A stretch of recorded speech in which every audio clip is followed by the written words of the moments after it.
So welcome everyone to our webinar this afternoon, Ageism Awareness Module and Toolkit. We're so pleased to partner again with the Canadian Network for the Prevention of Elder Abuse, but also today we have the Canadian Coalition Against Ageism, and in support of the development of the toolkit, the International Longevity Centre of Canada. So we're so pleased to have our speakers with us today for our event. Before we begin, I want to provide our land acknowledgement. We acknowledge that we gather on the traditional territory of a number of First Nations and acknowledge their stewardship of this land and its waters as protectors of its abundance throughout the ages. We seek a new relationship with the original peoples of this land that remains their home to this day. May this relationship be one of peace and friendship, based in honor and deep respect.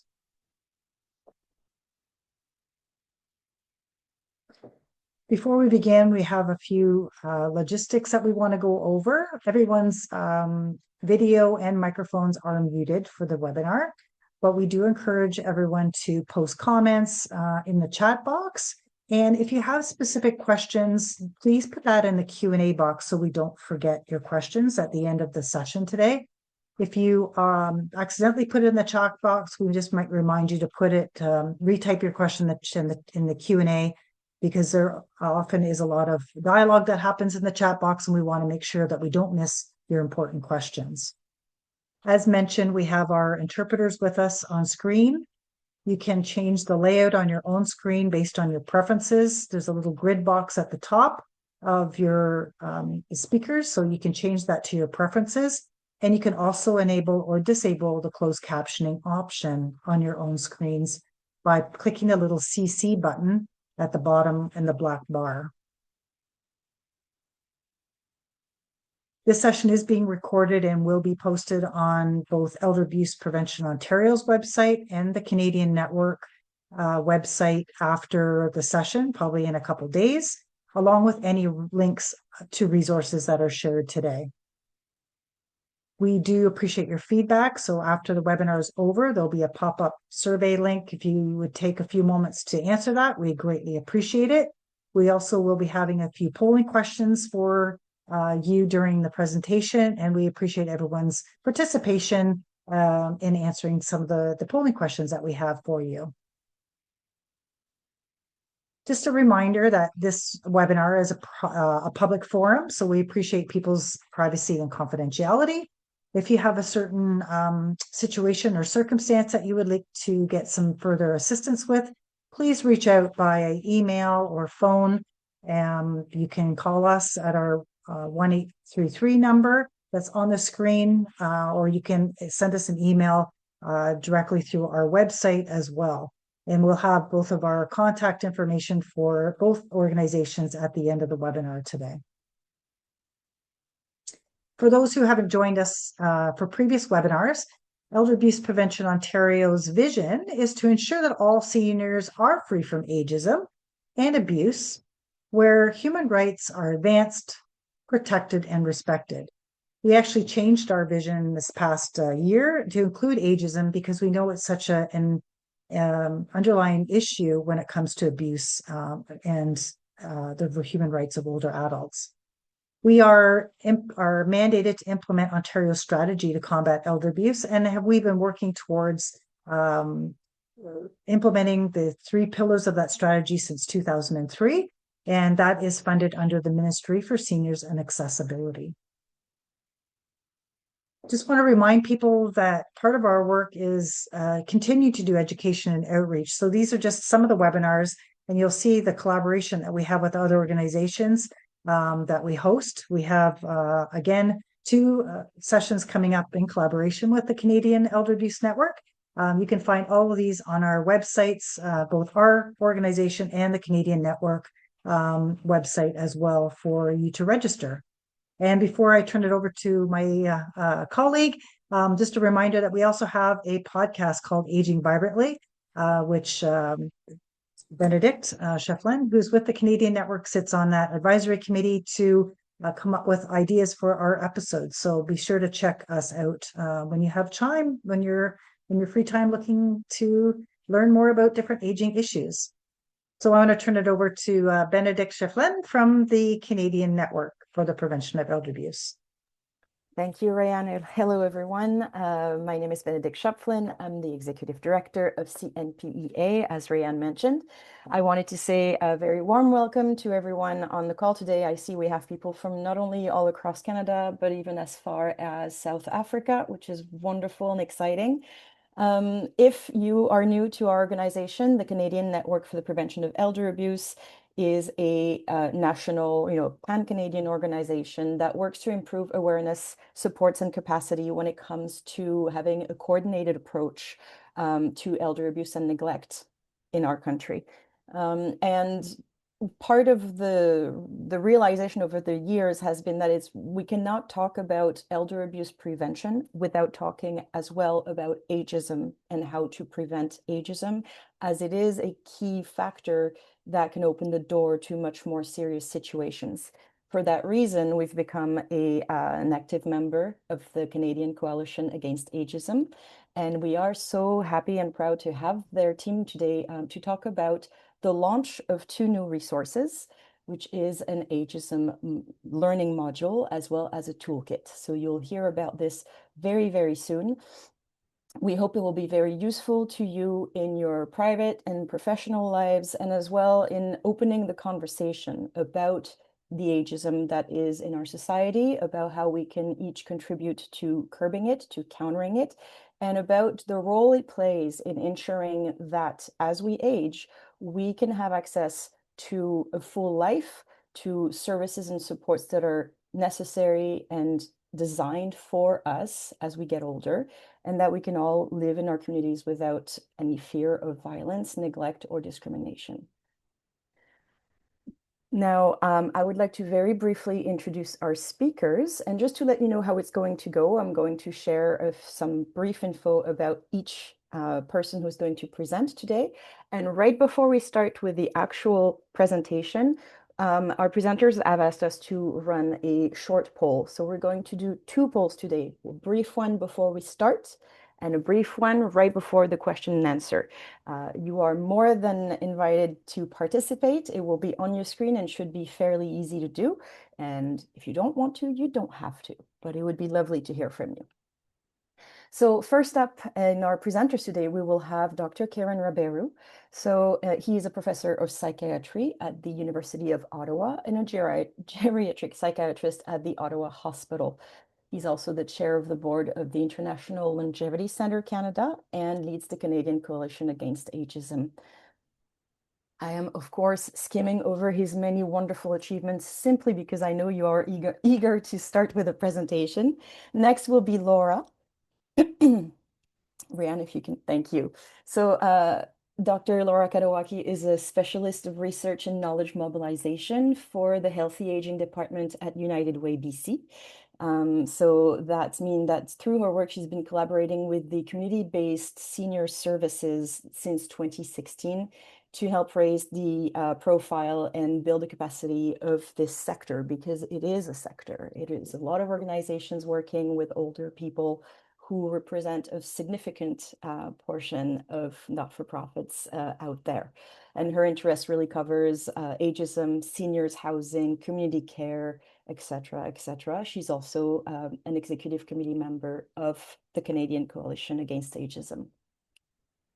Next, we have Dr. Olive Bryanton, based in Prince Edward Island, who is an advocate for older persons, a lifelong learner, and very action-oriented, as we all know, for those of us who have the pleasure of knowing Olive. She is an ambassador for CCAA and has been involved in a very large number of organizations and activism groups to represent the interest of older people. She has also received a PhD, and which was covered by the CBC documentary Never Too Old, and received an honorary Doctor of Laws degree from the University of Prince Edward Island. It's always a pleasure to have you on, Olive. And finally, Barbara McMillan. So Barbara's 45 years experience in community organization and network development has been gleaned from working and volunteering with a wide range of civil sector organizations and community organizations from the local level to the international level. And that included United Way British Columbia, the Vancouver Foundation, and many others. As the executive director of Men's Sheds Canada and the vice chair of the International Longevity Center, Barbara continues to work on strategies to address ageism, and she's building on initiatives and strategies that she led at United Way BC, which includes the toolkit that we're going to discover today. Now, onto the poll. So, Rayanne, if you're ready to trigger it, we'll now ask our audience a few questions. How many questions do we have again, Rayanne? Do you know? Two. Two. Perfect. Nice and short. All right. So, first question. Can you please, for us, rate your current understanding of ageism and the effect it has on individuals and on systems?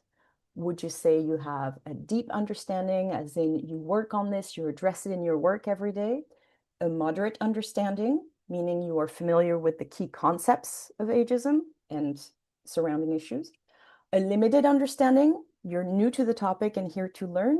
Or perhaps you're unsure. We'll give you a couple of minutes to choose your option. You should be able to click directly on your screen. And Rayanne, when you feel like you've had... Yeah, I think we have almost 80% of everybody doing it. So maybe I'll share the results. Okay, so we have a majority of people, 48%.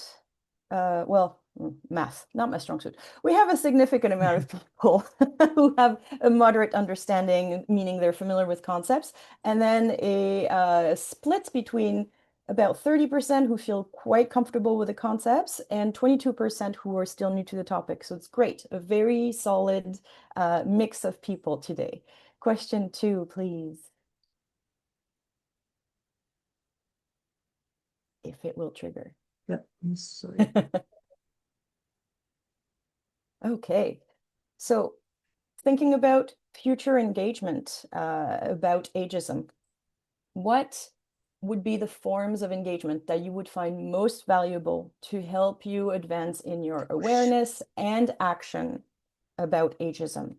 Is it receiving updates and I apologize. resources? I Yes. posted the wrong question. Oh, Oh, sorry. I am going to end that. We'll redo the question. I do apologize. It's my fault. it's all good. There we It's go. always, Monday There we go. morning. Sorry, here we go. Okay, here we go. So, which of the following best describes your primary role or perspective? Are you a health or social care professional, an educator or researcher, someone who works in policy or government? Are you someone who works in the private sector, in a business, a not-for-profit advocacy or community professional? An older person with lived experience, or maybe an ambassador who may be looking to be an ambassador, or other?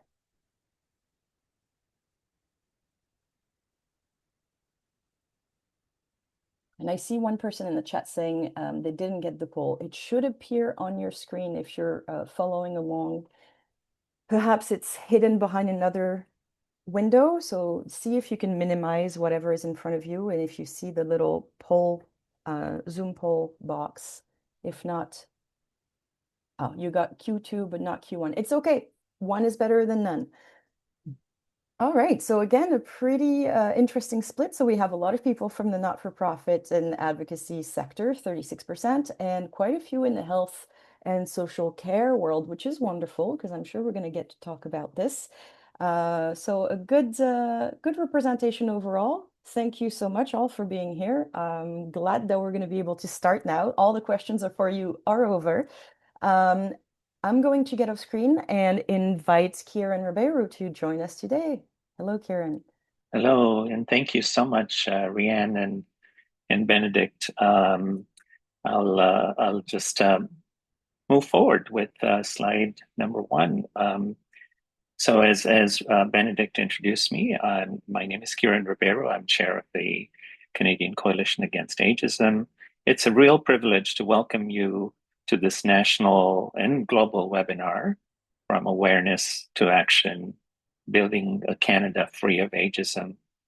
And I want to say that today's event marks a defining moment for us and hopefully for ageism.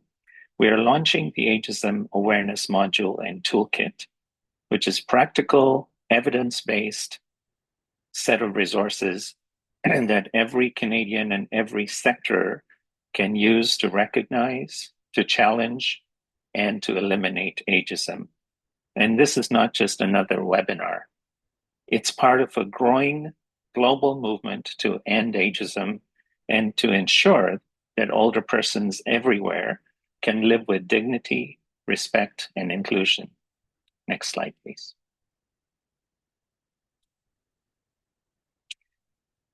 So let's talk about ageism for a minute. Ageism is very simple. It's the way we think, the way we feel, and the way we act towards aging and older people. And it remains the last socially accepted prejudice. It limits opportunity, undermines dignity, and erodes participation in every aspect of life. The World Health Organization reminds us that tackling ageism is essential to achieving healthy aging for all. And we must also remember that what we permit, we promote, and our silence makes us complicit. This is why today's launch and your active participation are so vital. Next slide, please. In just over a century, Canada has transformed from a very young nation to an aging one. Today, 1 in 5 Canadians are over the age of 65. Life expectancy has reached 80 for men and 84 for women. And yet our systems, our workplaces, our care environments, our policies have not kept pace. We still too often design for youth and exclude experience. Ageism costs us all economically, socially, and morally in lost human potential. Next slide, please. Our vision at CCAA, or Canadian Coalition Against Ageism, is bold and clear. We want a Canada free of ageism against older people.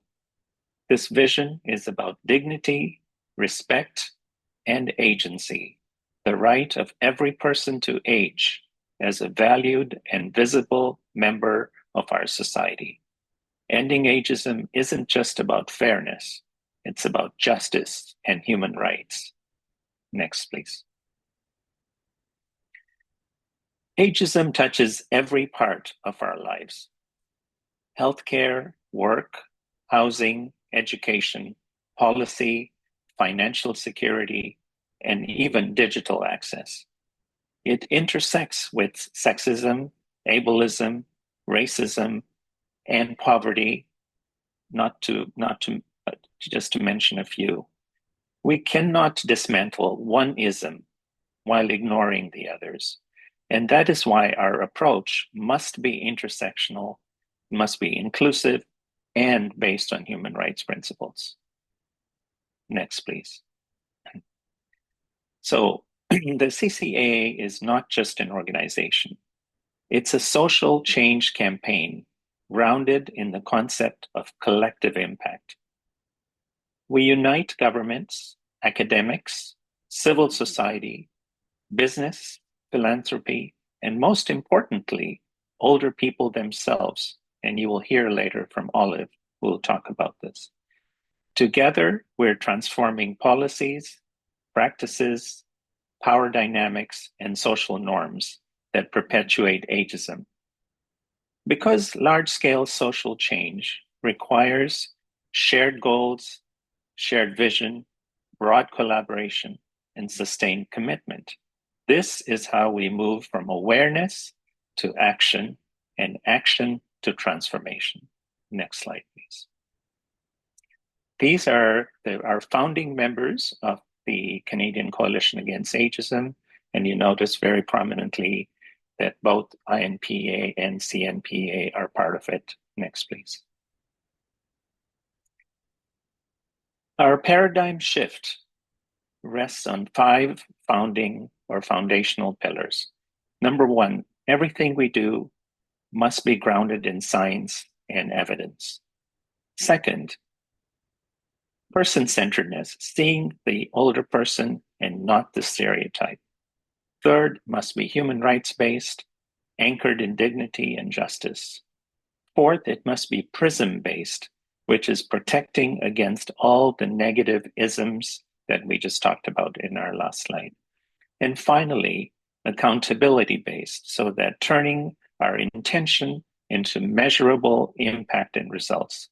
These are aligned with the WHO Healthy Aging Framework, as well as the global call for a United Nations Convention on the Rights of Older Persons. They are our moral and practical compass for change. Next slide, please. CCAA can be thought of as a bridge. If we picture this global effort as a pyramid, the tip represents the UN, the United Nations, the World Health Organization, and the Human Rights Council, where frameworks and conventions are shaped to protect older persons' rights. At the base of this pyramid live the very people those frameworks are meant to serve, older people in our communities who want to work, live, love, play, and contribute freely. And yet, ageism often blocks that possibility through exclusion, invisibility, and diminished agency. The CCAA forms this bridge or the glue that connects the top of the pyramid to the base. We translate global principles into national and local action and amplify the voices of older people back up to the global stage. And without this bridge, the global and local remain disconnected. Policies crafted in Geneva or New York never reach those living with ageism in Ottawa, Winnipeg, or Vancouver, or Cape Town for that matter. Our mission is to close that gap, to make human rights visible in daily life. That is the heart of our movement. Next slide, please. Let's talk about progress that we've made since last June.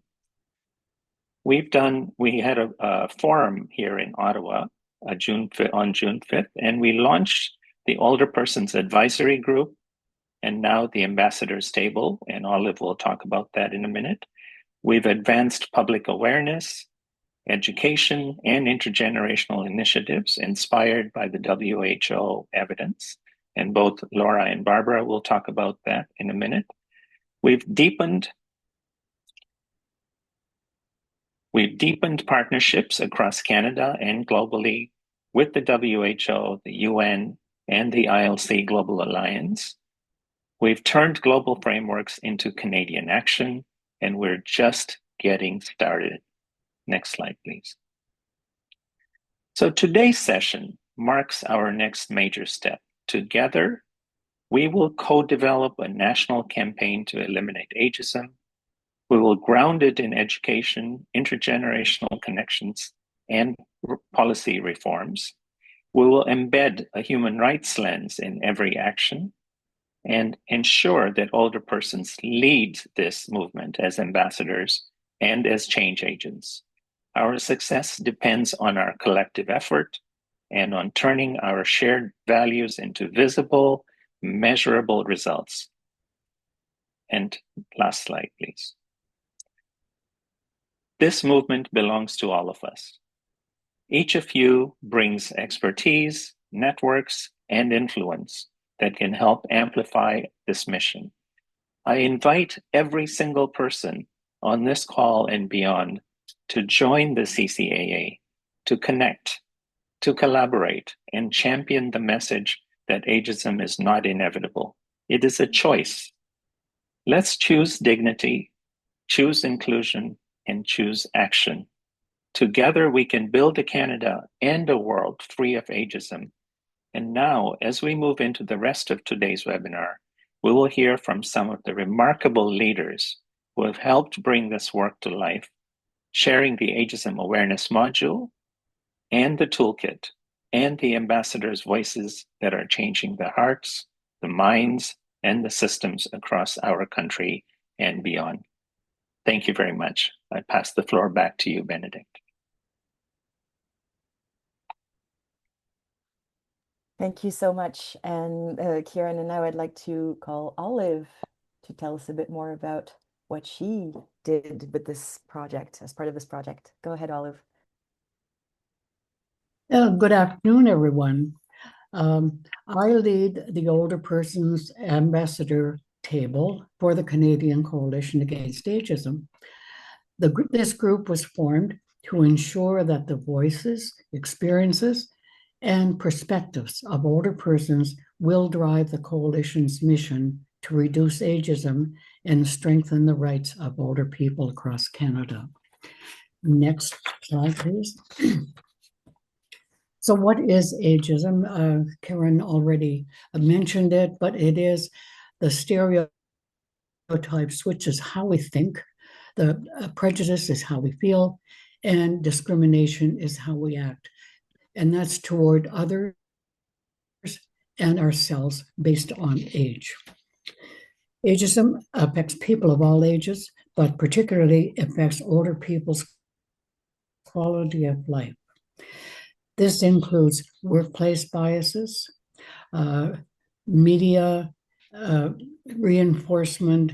When the media talks about for example, the silver tsunami, and we all know that a tsunami is a large wave that results in vast destruction and mass casualties.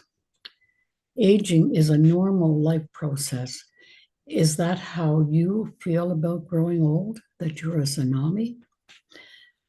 Healthcare providers also are ageist when they tell a person that pain is part of aging.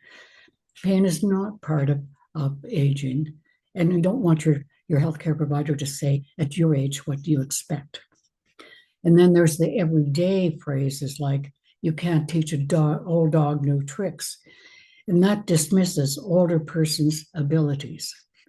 And then, of course, the internalized ageism, which causes you to think you're too old to learn new skills or to change your habits or to try new activities. Internal ageism prevents us from experiencing our full potential. Next slide, please. So ageism impacts our health and well-being.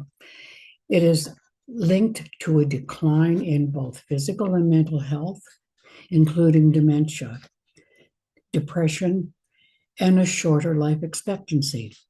Research tells us ageism can decrease our lifespan as much as 7.5 years.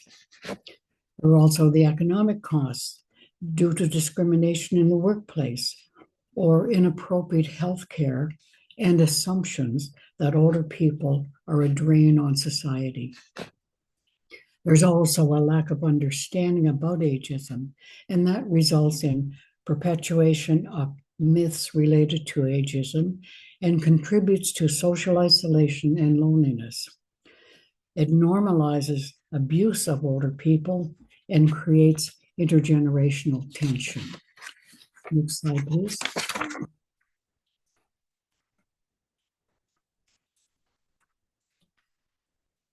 So why is education and awareness important?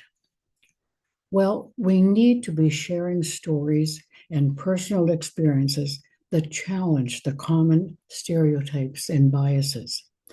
This is an effective way of changing people's perception and of the realities of later life. Intergenerational activities highlight the challenges each age group experiences, and together solutions can be created through the wisdom of the lived experience of the older generations and the new ideas and enthusiasm of the younger generations. Together, we can reduce ageism and ensure ageism is no longer socially acceptable in Canada. Next slide, please. So in a call to action, first of all, you need to reflect on your own attitudes and biases toward the aged and aging. You need to get involved and advocate for policy change to help eliminate ageism. What we permit, we promote. So let's show the world that Canada will no longer permit ageism because growing old is a gift and all hope to experience. So let's begin by reframing the current concept of the senior moment. You've all heard the phrase senior moment, which currently is primarily a casual, informal phrase to depict a temporary lapse in memory or confusion, often thought to be characteristic of older people or attributing to the aging process. But it's always all negative. But that is not the realities of growing older. So let's reclaim the term senior moment and reframe the phrase as an accomplishment in our later years. Some examples of a senior moment include how we might have mastered a new skill or achieved a difficult goal in later years. Or we finally took that lifelong dream holiday. Or we learned to play a musical instrument or mastered a new knitting technique. We mentored a younger person to help them succeed in their studies. The list is endless. Senior moments are markers of the full and vibrant lives most older people enjoy. We never hear about those realities and accomplishments. Together, we can make a difference. Next slide. Thank you very much, and do become a member of CCAA and bring one or two friends with you. Thank you.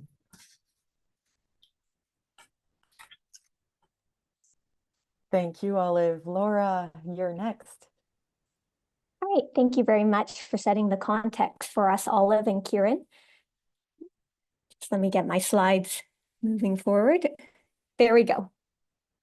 All right, so now I'm going to be talking about our Ageism Awareness and Education module, which of course is a key way that you can become involved in eliminating ageism in Canada. Now, this module was developed by the Ageism Awareness Working Group of the Canadian Coalition Against Ageism to introduce core ageism concepts for the general public. So really, we have the goal that people of all walks of life, all ages, can complete this module because, of course, ageism occurs in every sector and it affects everyone. The key topics that we include in this module are what ageism is, the different types of ageism, some of the harmful effects, how to recognize ageism in everyday life, and strategies for challenging ageism. The module is available as an online course that can be completed in about 15 minutes, and you do this by going to the Thinkific platform, and you can create an account for free, and then you can complete the course. And at the end, you'll get a certificate with your name on it saying that you've completed the Ageism Awareness and Education module. Of course, we know completing an online course isn't necessarily for everyone, so we also will be posting presentation slides as well. We don't have them up on the website yet, but they'll be coming shortly. So then this module content actually can be presented to school groups, to community groups or others, and there'll be the opportunity, if you have a meeting or a presentation or captive audience, you can include this content in your presentation. The module currently is available in English, and so that version of the module is up on our website now. The French version is coming soon. We do have the translation done and should be posting the French one in the next couple of weeks. And then we do actually have plans as well to translate it into Spanish. Now, this module is meant to be an introductory one, so we only touch on topics in a higher way and provide a key overview around ageism. And so we're not able to dive too deeply into all of the topics, but the Ageism Awareness Working Group is very interested in doing more modules in the future that can do more extensive dives and coverage into certain ageism topics. I do just want to take a moment to acknowledge all the people who contributed to this module, as it really was a group effort. First and foremost, we do have the Ageism Awareness Working Group, and if you go on the CCAA website where the module is posted, you can see the list of all the members. We also had reviewers who kindly agreed to review the module and give feedback. There was in-kind support provided by the National Association of Federal Retirees for the translation, and United Way BC for the use of the online platform. The graphic design was done by Craig Connolly, and the translation by Annie Beret. And our funder is CIHR Institute of Aging Voluntary Sector Knowledge Mobilization Support Grant. So I'd like to thank everyone who had a role in making this module happen. And so now I just want to briefly show you what it looks like online, just to give you a quick look. So I'm going to stop my slide share, and I'm actually going to go now and share my screen. So hopefully this will work. Let's see. Not giving me the option to share. Oh, here we go.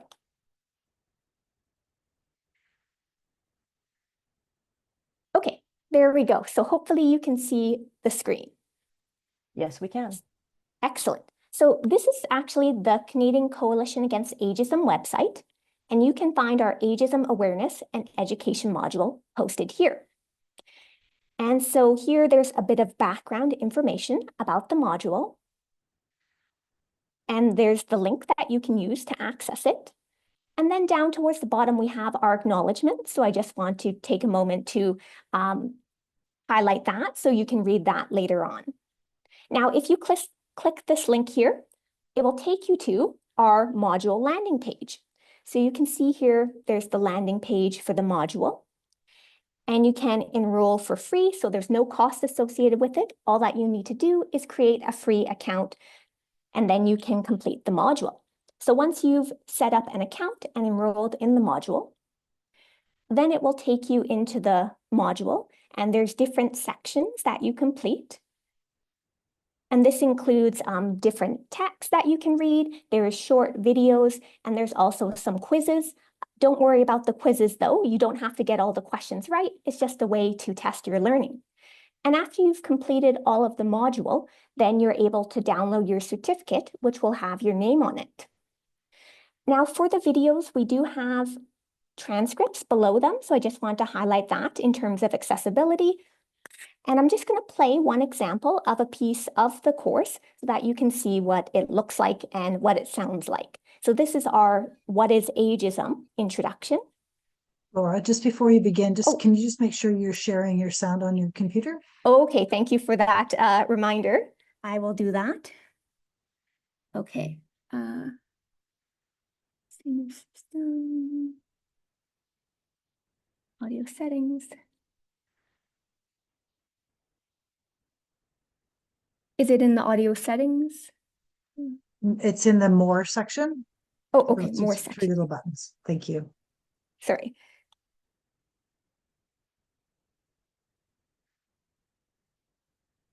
There we go. Okay, thank you for that reminder. And now I will play it. What is ageism? Ageism means treating people unfairly because of their age. According to the World Health Organization, it includes stereotypes, how we think, prejudice, how we feel, and discrimination, how we act, towards others based on their age. Ageism can be directed towards people of any age group, though this module particularly focuses on ageism towards older people. The WHO estimates that globally, 1 in 2 people are ageist towards older people. So that's an example of the module content. And then once you complete each little content piece, it'll prompt you to go to the next section. So for example, for this one, the next section is going to a brief quiz. the different sections, you will be able to download a certificate saying that you've done the module. So I'm going to stop my screen share now. I just want to give everyone a very brief look at what the module looks like. And I would encourage you all to check it out, to complete it yourself, and then also to share it with the other people in your life. And as I mentioned, please keep your eye out because we will be posting in the future the slides as well so that you can have presentations using this content. And then also we will be posting the French version coming soon, and the Spanish one will probably take a bit longer, but eventually will be available. So now I would like to turn it over to my colleague Barb, who's going to be talking about the Ageism Toolkit, which is a complementary resource. So I'll just turn my screen share back on to the PowerPoint slides. Thanks, Laura. And of course, this is the moment my dog decided she wanted to go outside. So I may just slip over and open the door to let her back in. But I'm really pleased to be here to help launch the Ageism Toolkit. You know, over 50 years ago, I used to think about ageism in a different way. I always thought, you know, people don't take you seriously until you're 25. And so I always thought of 25 as being the age of credibility. But fast forward to this decade, and I was at a New Year's Eve party and got talking to people, a lot of people there I didn't know. And so a lot of chit chat about, oh, well, you know, what do you do? Where do you live? And this woman I got talking to started saying how she runs 3 different businesses and she would never hire anyone over the age of 50.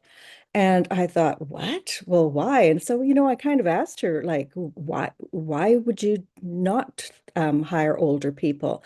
And she went on a bit of a rant about older people not being digitally aware, they can't run computers, et cetera, et cetera. And at that time, I did try to challenge her, but didn't really have the tools to, you know, talk to her about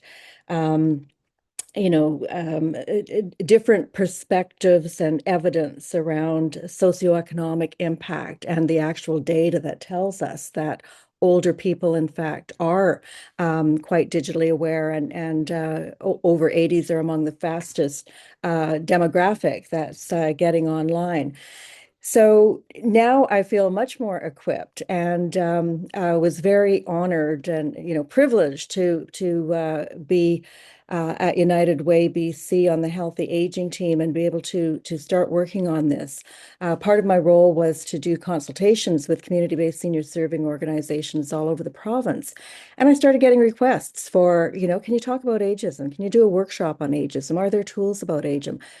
So, you know, recognizing a pattern, we started developing some tools and testing them with all kinds of different audiences, and had a whole suite of tools that we could launch at the 2019 Healthy Aging Summit in BC. But, you know, a while later, we realized that to really get them out there nationally, we would be well advised to turn them over to the International Longevity Centre Canada, so that they could be used as part of the Coalition Against Ageism and in other work.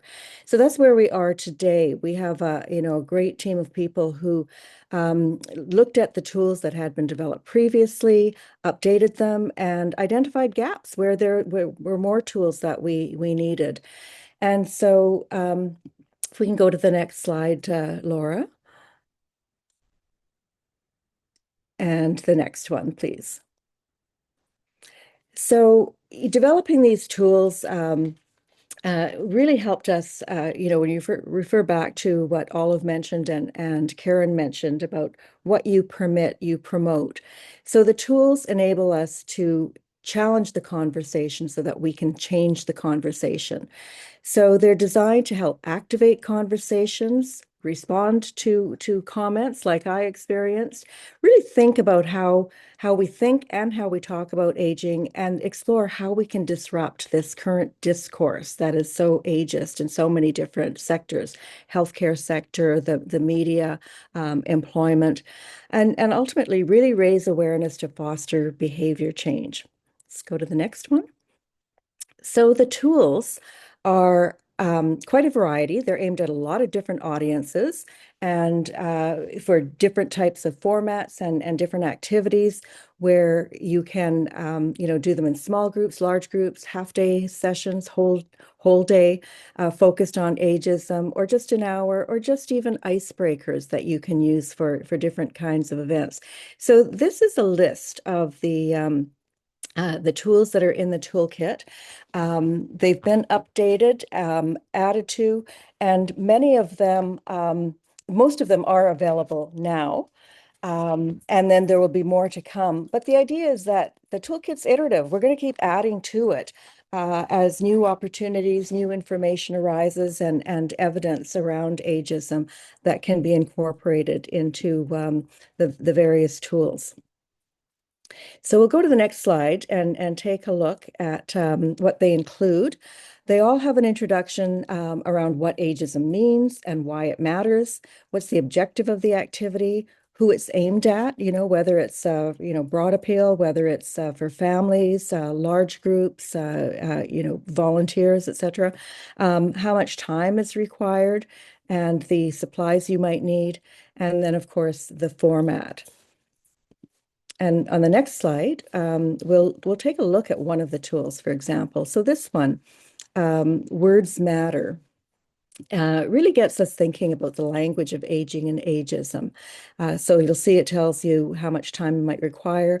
You can copy this poster that's on the left that, people can write down. They can go up with Post-it notes or markers and write down their examples of ageist words or phrases, and then substitutes. What could you use instead? So I invite all of you to go into the chat box if you want to share examples that you know or think are ageist and what kind of substitutes you can use. This is a great activity that can be used in a whole variety of different ways and with different audiences. Let's go to the next slide. Next slide, Laura. Okay. Oh, sorry. Sorry, I missed it. Other one. Back. Yeah. So this is also one that lends itself to exhibits or displays, where you can have it up and have other things that you're in your exhibit area and just invite people again with Post-it notes. So lots of different details around how you might use it. Okay, now the next one, sorry. Another very quick and easy one that you can use as an icebreaker or engage with a lot of different audiences is the postcard to myself. So 2 different postcards, one for preparing a postcard to your older self, what message you would give to your future self, and the other around knowing what you know now, what message would you give to your younger self? And the idea here is you'd have these on the table, people can fill them out, and then they can be shared. You can, go to the dollar store and get some fancy little clothes pegs and set up a line, and then people can share theirs. And it's always very interesting and insightful and often very inspiring to go and take a look at all the various postcards that people are sharing. Next one. This one, most of you are probably familiar with appreciative inquiry, and this activity is based on that. Appreciative inquiry is the other AI. It's a strength-based approach to change management that focuses on positive potential rather than on problems or deficiencies. So this one would be, a number of different posters that have these comments and questions around, first word, again, like word matters. What's the first word you or for what comes to mind when you hear the word aging? And what's something you have become better at with age? Or you're never too old to, or you're never too young to. So we'll go to the next slide and you can see the range of the posters that you can do and the questions that you can ask. I particularly like this one. If you knew you would live to be 100, what would you give yourself permission to learn, start, or do at any of these ages? Okay. In the interest of time, we'll go to the next one, Laura. These are a couple of interesting ones. Flip the Myths was hugely popular when we first introduced it. You all know that there's a lot of misconceptions about age that get perpetuated and contribute to ageist attitudes and stereotypes and actual discrimination against older adults. And so Flip the Myths is a series of cards, about 14 cards. On one side is a very common myth about aging, and on the other side is the actual evidence or the data that discounts that myth and counters the narrative.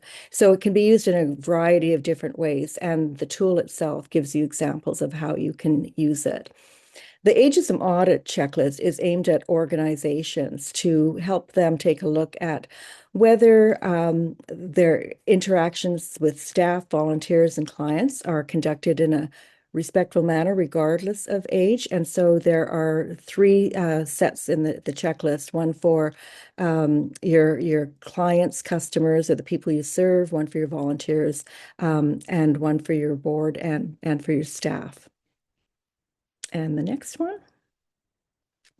These ones are new. Many of us have had experiences just within our families where we realize that, some of the really young members, like our grandkids and our adult children, may have some ageist attitudes or behaviors that, they may not even be aware that they are ageist. And so to get them engaged in a conversation about ageism and nurturing respect across ages, there's several different activities that focus on that can be fun and are aimed at families.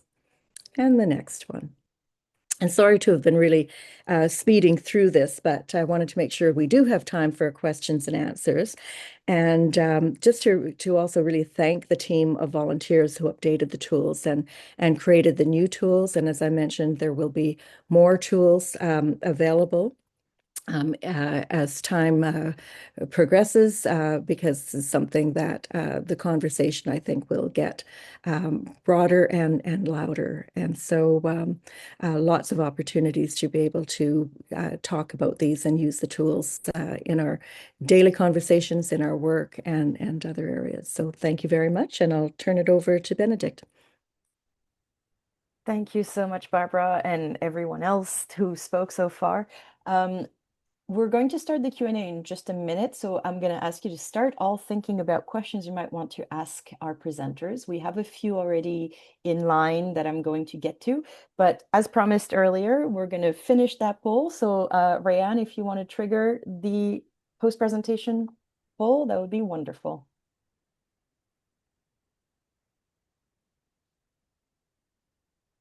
Okay. So based on what you've seen and heard today, after reviewing the module and the toolkit, how likely do you think you are to integrate these resources into your practice or into your community? Would you say you're very likely to either implement them or share them? Somewhat likely, so maybe think about how you could adapt them.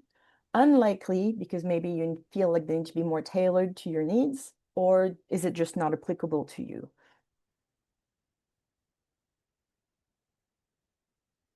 And Rayanne, when you feel like you have enough answers, let me know and we'll move on to the second question.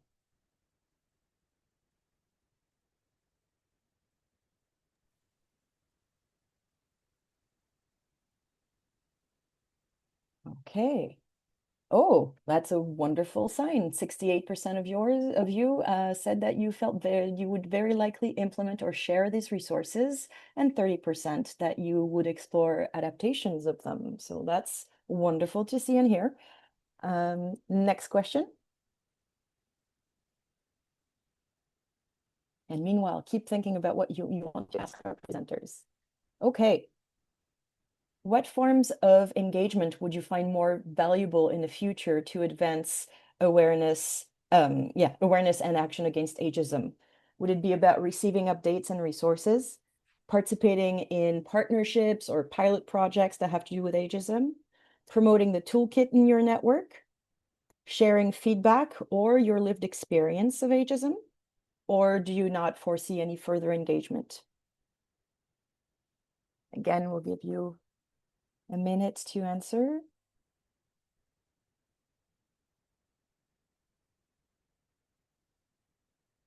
And while you do this, I'll just say I've been monitoring the chat box. I've seen a lot of very interesting comments and conversations, some of which we might get to touch on during the Q&A. There's one that I can see right now of someone saying that aging well and the concept of successful aging implies negativity.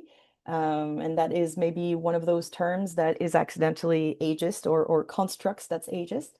Okay, looking at responses, we have 39% interested in pilot projects or partnerships, 35 in wanting more resources and updates, and 20% that think they will be promoting the toolkit in their network, all of which is very good. Thank you very much for sharing your answers with us. So on to the Q&A. I'll ask all of our presenters to get back on their video if they can. Wonderful.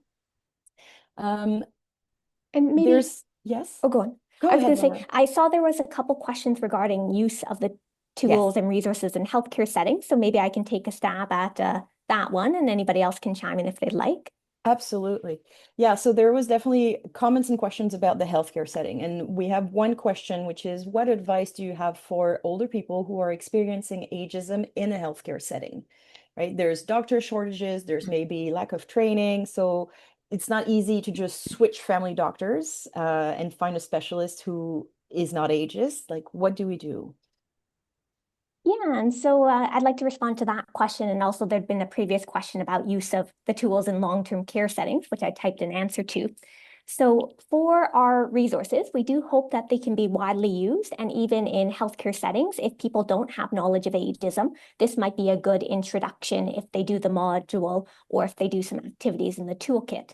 We do know that within healthcare settings, there's often a need, though, for specialized information regarding clinical exchanges that you might have, or the types of situations that might arise and the types of ageism that might arise.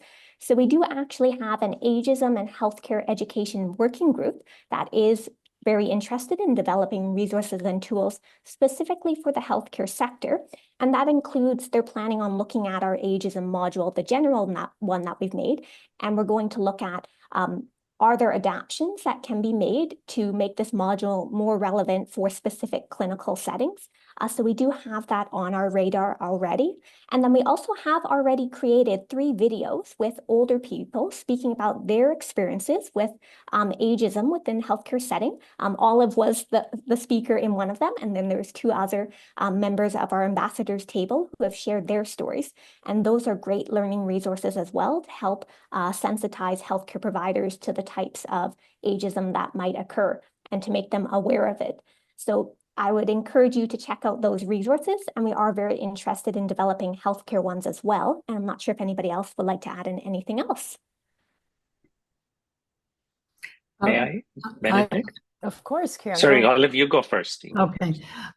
I think you would be right if a healthcare provider said something to you that was very ageist.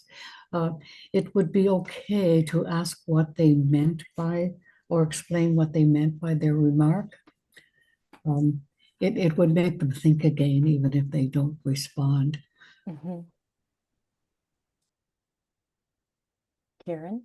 And I'll just quickly add that, so just adding to what Laura and Olive have said, that last June, when we had our forum, one of the top 4 items that bubbled up to the top of the needs in this area was education in the healthcare sector regarding ageism. So that's why we're focusing on that aspect. The top one was public awareness, which is why we're launching the module today. And so healthcare education will be our next big target. The other 2 items are starting to work with older people's ambassadors table, which Olive is leading. And then the 4th group we have is the intergenerational working group. And all of you are invited to write to us and be part of that if you wish. And I want to go back for a minute to the healthcare question. It's not just about educating clinicians and support workers, but also to educate our policymakers about what that is all about. And I think that might address some of the questions of resources, not enough geriatricians, but it's not just geriatricians. We don't even have good healthcare workers in the long-term care sector. If people living in long-term care are not happy, and people who work in long-term care are not happy, we're going to have more disasters in that sector again if we had another pandemic. So we do have a lot of work to do. So back to you, Benedict. Thank you. And Rayanne, I know we've reached the hour, but is it okay to ask maybe one more question? Yeah, I think that would be fine. So yeah, and I think this is a question that Kieran, you responded to in writing already, but I think for the benefit of the group, I'll ask it out loud. So someone is pointing out that, intergenerational work and intergenerational focus is critically important. And so how does your work link with ageism also experienced by other younger people? And how do we work with this? And then the follow-up question was, how does this link with poverty and precarity that older people experience? Which is a lot. Maybe it's two separate questions, but I'll let you, Kieran, maybe if you want to start us off. Yeah, I did put a couple of thoughts in the chat, so I'm not going to take up all the space. I'd like, Laura and Barbara and Olive to respond. But we do have an intergenerational working group that we're just starting to do the work on. So we welcome any opinions or thoughts or ideas or resources that people may have to contribute to that. Laura, over to you, and Barbara, Olive. Sorry, go ahead, Barbara. I think you're on mute. Yeah.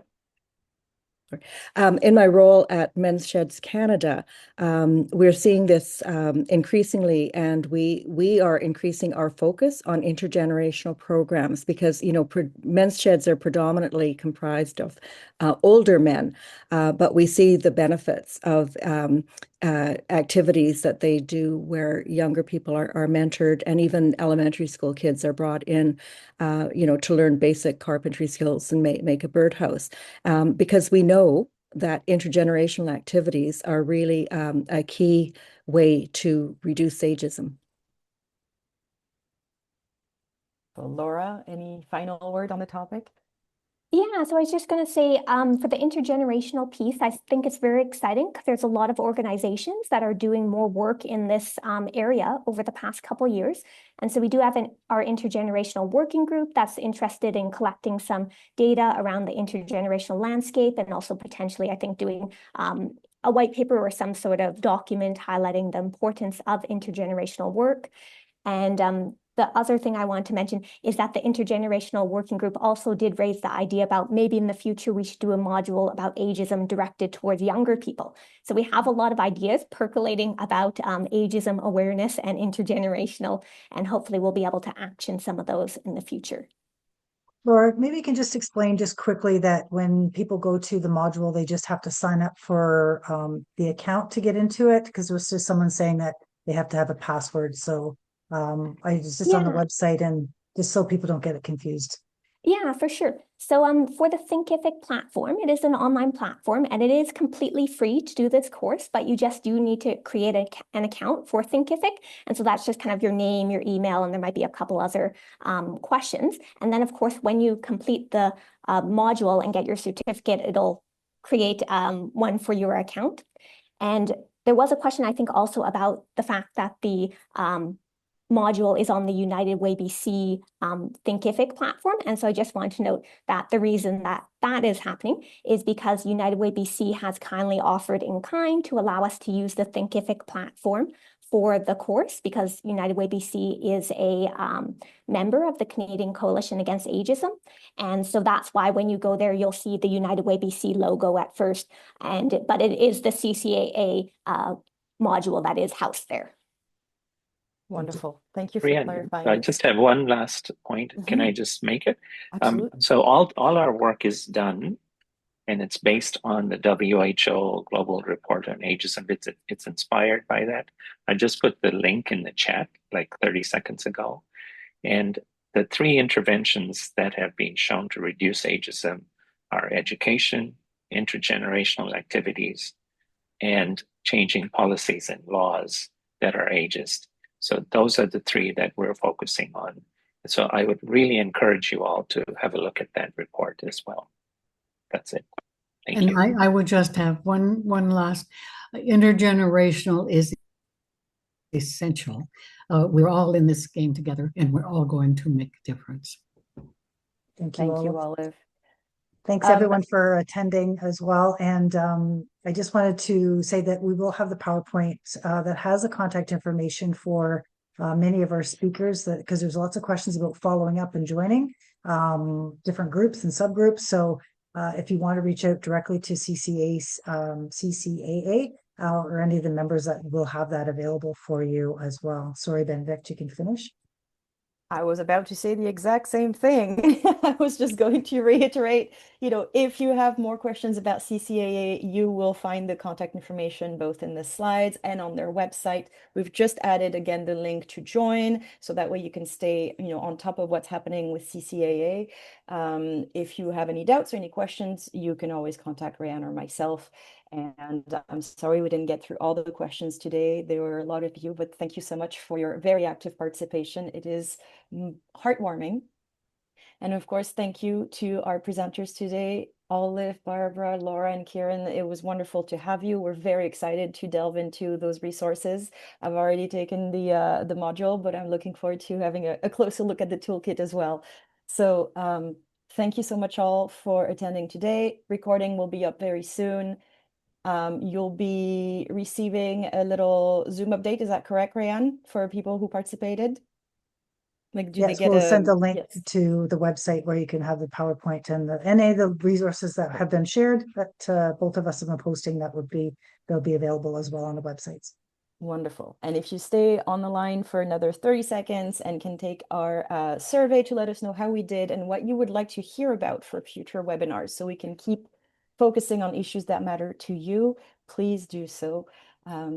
Thank you so much. I guess it is Monday. Have a great week, everyone. Thank you. Thanks, Thanks, everybody. Rayanne and Benedict. Soon.